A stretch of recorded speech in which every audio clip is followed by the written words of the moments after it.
everybody. I'm Chuck Welton. This is my good friend and co-worker and co-author, and Adrian. We're here for another insider look at our new book, Anxiety at Work, 8 strategies on how to deal with uncertainty, build resilience, and get stuff done. So what are we talking about today, Adrian? Well, we're going to pull the curtain back and talk a little bit about this idea of creating a connection in our team. The idea here is, as we think about anxiety at work, how do you get rid of this FOMO, this fear of missing out for people on the team? This is the 7th of 8 strategies in anxiety at work, and really an important one.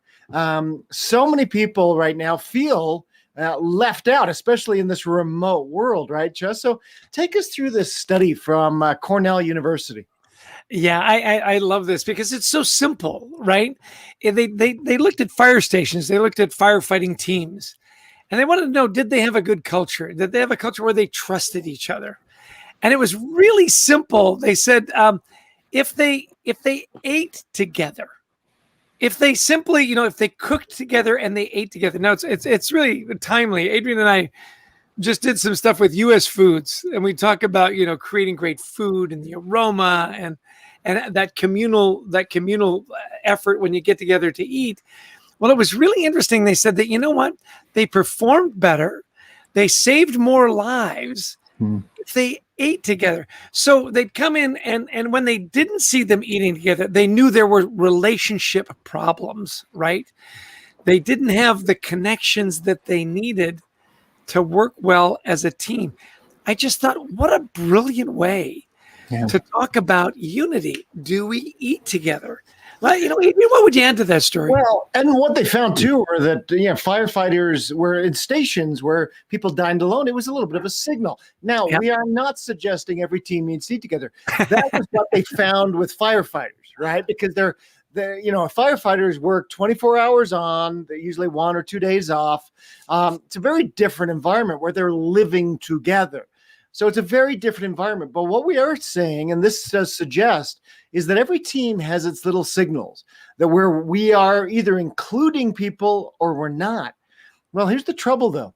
71% of workers say they've experienced some degree of exclusion from their team. Maybe it's, phone calls that aren't returned, or meetings maybe I'm not invited to, but I probably should have been. Maybe I'm not invited to work on stretch projects, but others are, or again, those lunch offers that never come. There are ways that we feel excluded, right, at work, Jess? Yeah. The idea of saying, look, simple check-ins, this idea of our friends up in Canada, Darcy Verhoeven, who's the president there, and we've come to know very, very well, the 10-10 commitment, this power of just a simple check-in, 10 minutes at the start of the day and 10 minutes at the end of the day. What are some of the important things we've got to do to get going today? And at the end of the day, how did we do? It's so interesting that it's a chance for everybody to talk about their day at the beginning. What are the expectations? And then how did it go? In a lot of our executive coaching, we talk about those key questions right at the end of the day. What did we set out to do? What happened? What did we learn? And what are we going to, take forward? What did we learn that we're going to take forward? Those simple little check-ins. And it really is incumbent on the leaders to demonstrate that simple discipline, that I cared enough to set up the day, and I cared enough at the end of the day to ask you how it went. Look, I know that, in my work, when people check in, what does it tell me? That they care, that they're paying attention, that I matter, right? Absolutely. And in the mornings, it can, Darcy, the president, they have 3,000 employees. This is a pretty good sized company. And he says, in the mornings, it could just be as simple as, hey, how are you? That simple little check-in can mean a lot. And as you said, at the end of the day is, how did the day go? Any challenges that I need to know about? Did you feel like you had the success you needed today? So just some things that we found in our research to consider to make sure we're including everyone on our team to bring down those anxiety levels. First off, again, are you going around the room in a calm and organized manner and making sure that everybody's contributed? Simple question is, hey, what have we missed? Let's go around. Anything we may have missed, any little thing even. Buddying up new hires with seasoned employees, not friendly ones, right? Not a grumpy one. But if you have a best friend at work, you're 7 times more likely to be engaged, right? We always say, Jess, don't we? Recognize the contributions of people to bring down anxiety and to create connection. Yeah, the simple thank yous. I mean, that's the red thread through all of the work we've been doing for 20 years, right? Yeah. Those simple thank yous, gosh, they go such a long way, that you're just noticing, you're paying attention, that, you believe that what somebody did mattered, they made a difference, and you remembered to say thank you, right? I love the last bullet point there too, about just being patient. Give people a beat. Let them know that, look, I know you're trying to do a good job. Often when we try to do a good job, we're going to make mistakes. And that's okay. Make it safe. That psychological safety that I always say, look, take it to the next level and create emotional safety. And by the way, for those of you that have tuned in, if you've got some things that you do in your workplace that you'd like to share with the group, put it in the chat box. We'd love to call it out. We're always interested in best practices. I mean, we have not cornered the market on great ideas by any means, and we're happy to give you some shout outs there. Remote employees, boy, more than ever, right? This was really accelerated through the pandemic, and I love this idea of over communicating. When you think you've communicated too much, what do we say? It's probably about right. And communicate in different ways. Maybe you're having a Zoom town hall. Maybe you've got a newsletter. Maybe you've lined up some one-on-ones, those kinds of things. And those one-on-ones, I think, are really more important now than ever, particularly with remote employees. And simple questions. How are you doing today? Today might be a good day, better than yesterday, might be a worse day. Today, you maybe found out that, somebody that you really care about is really sick, or that schools are supposed to be in and then now they're out, all that kind of stuff. Make sure that people too, with your remote employees, make sure they've got good Wi-Fi. I know that sounds silly, but there's nothing worse. And we've all been on those calls where all of a sudden it's frozen. All of a sudden you can't hear them. And just simple, look, there's a million platforms out there now. There's Teams, there's, Google Meet, there's Zoom, and on.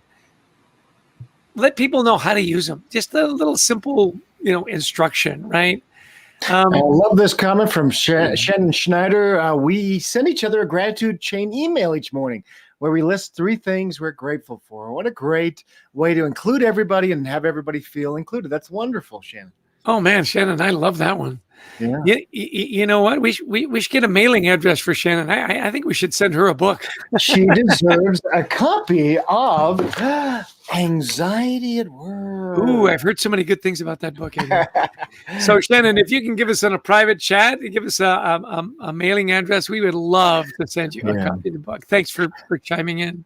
And I love what you're saying, Jess, about, making sure the technology, works, that everybody has the best stuff possible. One of the things that I've seen on these Zoom calls is, hey, pick up your laptop, show us around where, if that's okay, show us around where you live. And, if people feel comfortable at that, really understanding, these remotes and where they're part of. Another is, say you have part of your team remote and part in the office. Well, what happens is everybody gets together in the office and the poor remotes are up in the corner in a little cam and they're looking into this. Well, they're going to feel like outsiders. So now and then, make sure everybody joins, even if it's at their computer at their desk, via electronic means, right? So that people feel, they're not the outsiders. And that also means bringing them into the workplace now and then, right? And so they don't feel, like they're always on the outs. They get a chance to meet people. Yeah. A good friend of mine, he said, in our video chats, you have to turn on the camera. You can't ghost us, even if your picture is really cool, right?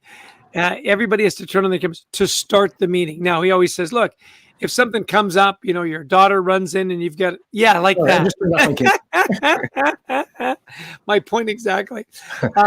I appreciate that. When we start the meeting and when we end the meeting, everybody's camera has got to be on, which brings us to those rituals. That's kind of a remote ritual, right? That we start and we end. I love that, starting with the gratitude. I mean, simple little triggers that you've got. Here's how we start meetings. Here's how we end meetings. Here's how we make sure everybody gets a chance.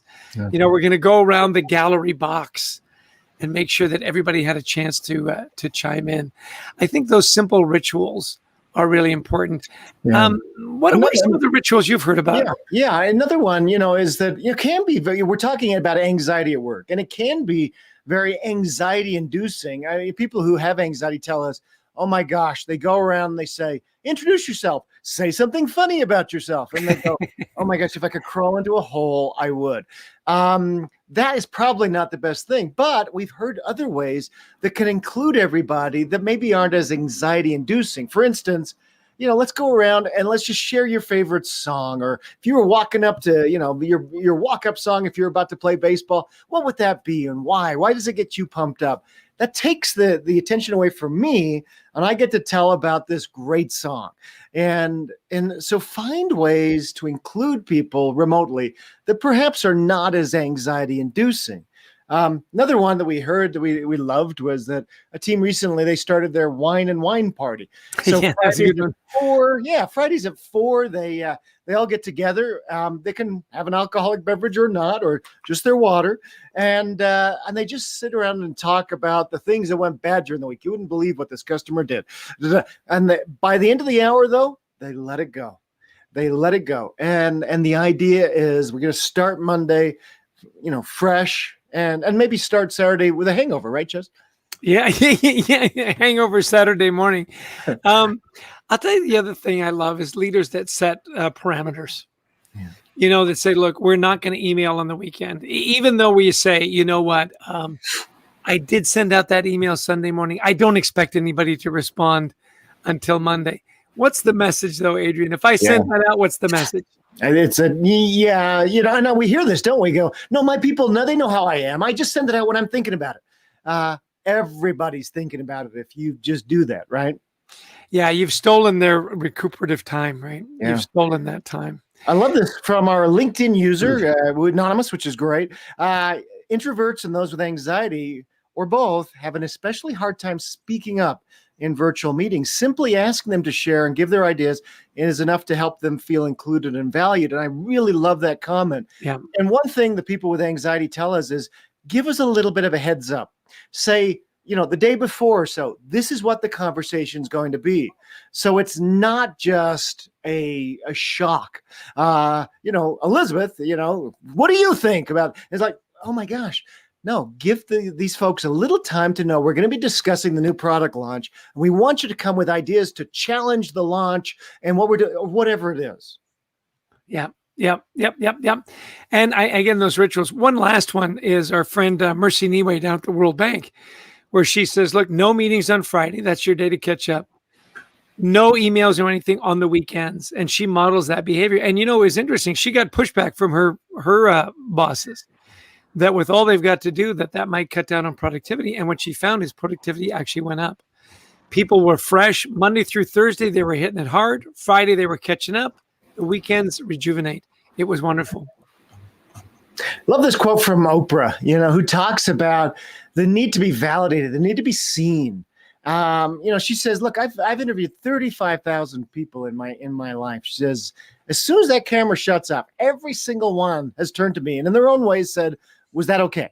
She says, I heard it from President Bush, President Obama. I heard it from heroes, housewives. I even heard it from Beyonce in all her Beyonce-ness.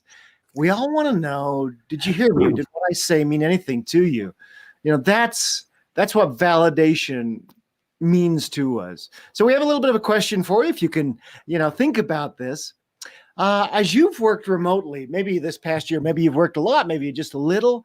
What has been the most meaningful way you've been able to create a connection to a project or other team members in this remote world? Love the ideas you've already given us here. What else do you have? I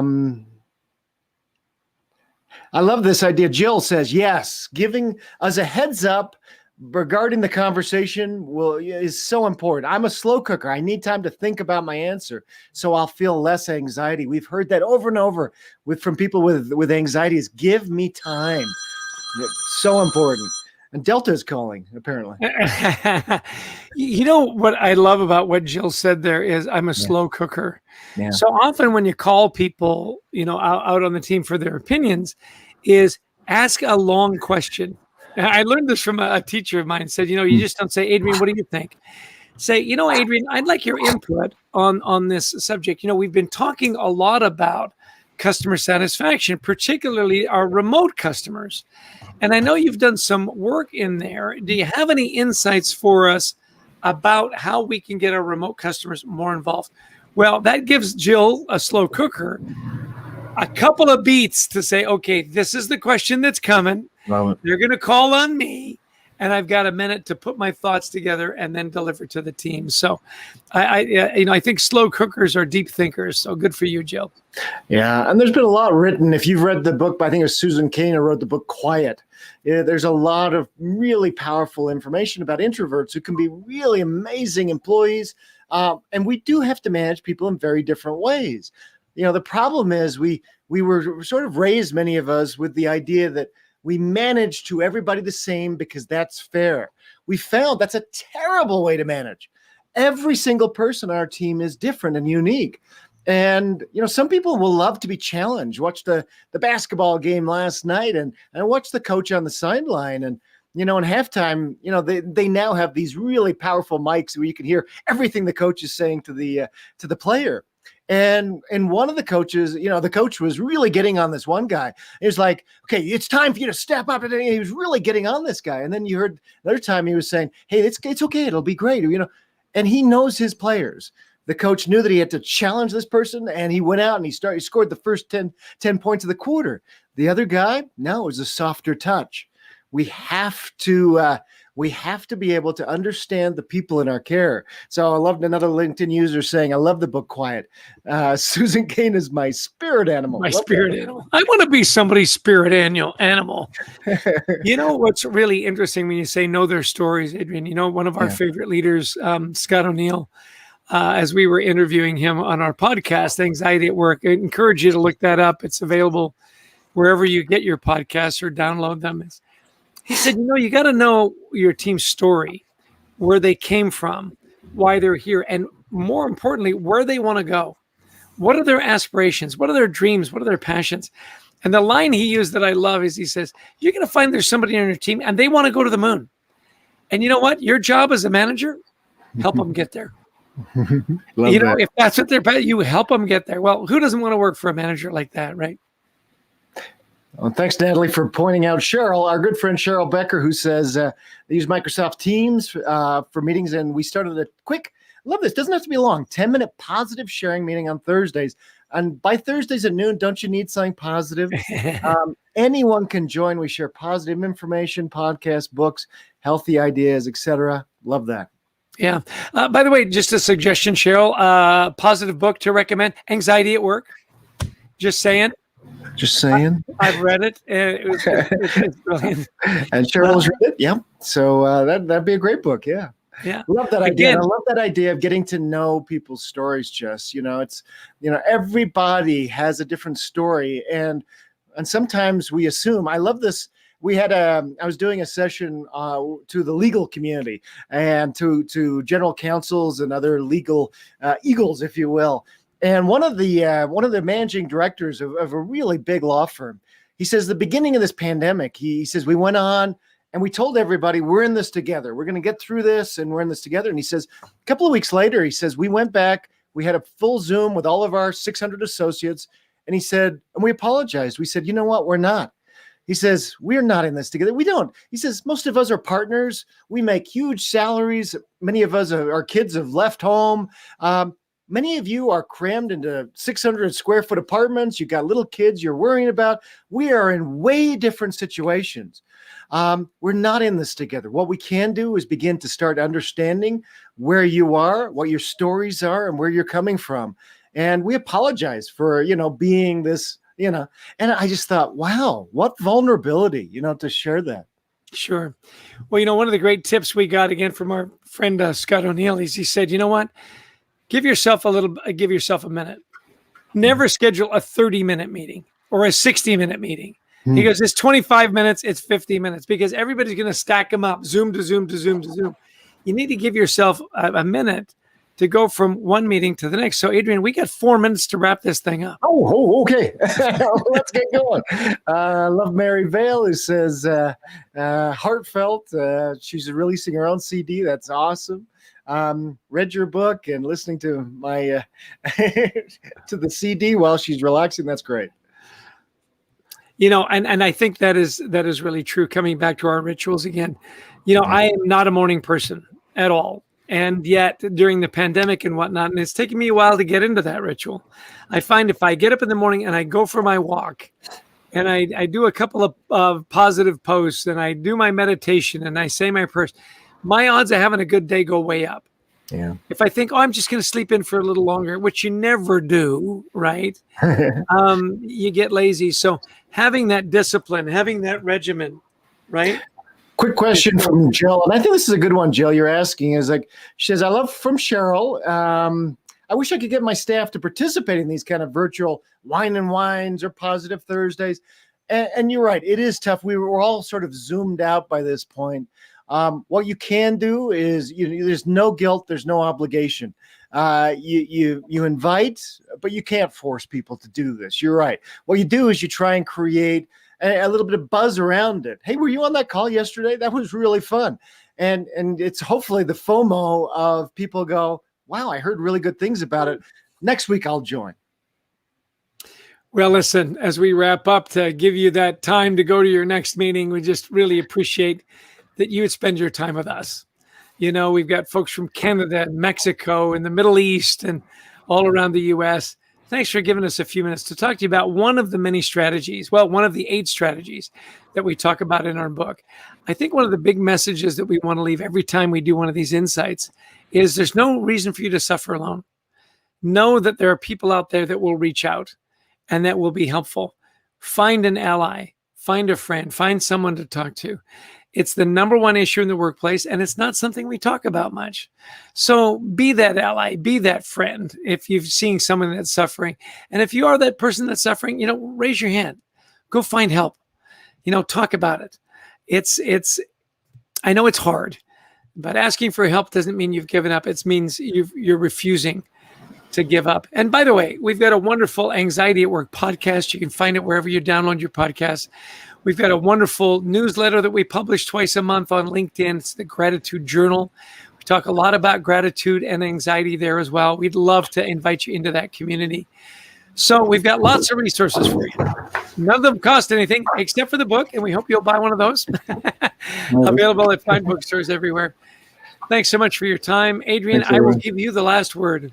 Wow, I've never had the last word before. This is exciting.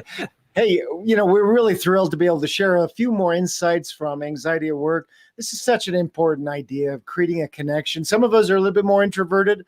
You may have to sort of open the door to invite us versus pushing us, but find a way that's comfortable for those people in your care. And we wish you nothing but the best this week, and have a great week and great mental health. Thanks for joining us. Take care. Be well.